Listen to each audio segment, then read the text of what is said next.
আলো অন্ধকারময় জগতে এখনো স্বপ্নের চেয়ে নিবিড় তার বোধ।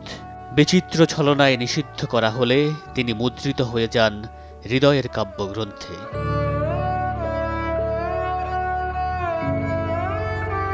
জীবনের যত অনুভব তার সবটুকুই স্পর্শ করেছেন সৃষ্টিতে।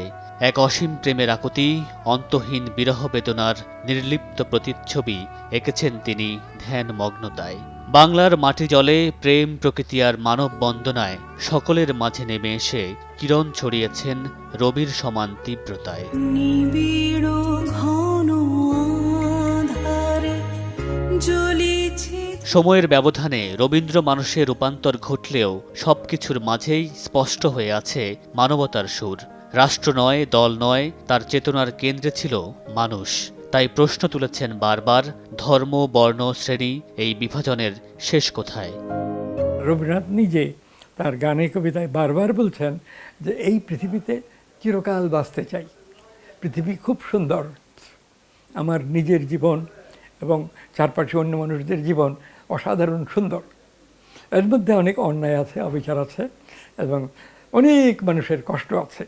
এই কষ্ট গোটা মানব জাতি এবং প্রত্যেকটা জাতি যদি সচেতনভাবে চেষ্টা করে জীবন ভাবনা, জীবনের রহস্য এইগুলি ভালো এবং সুন্দর হয়ে উঠছে।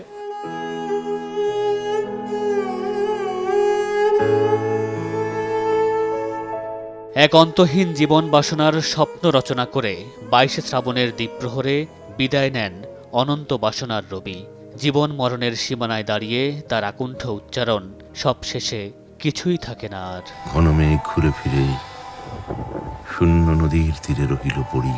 মামুন রশিদ পনেল, সময় সংবাদ, ঢাকা। যাহা ছিল নিয়ে গেল সোনার তরী।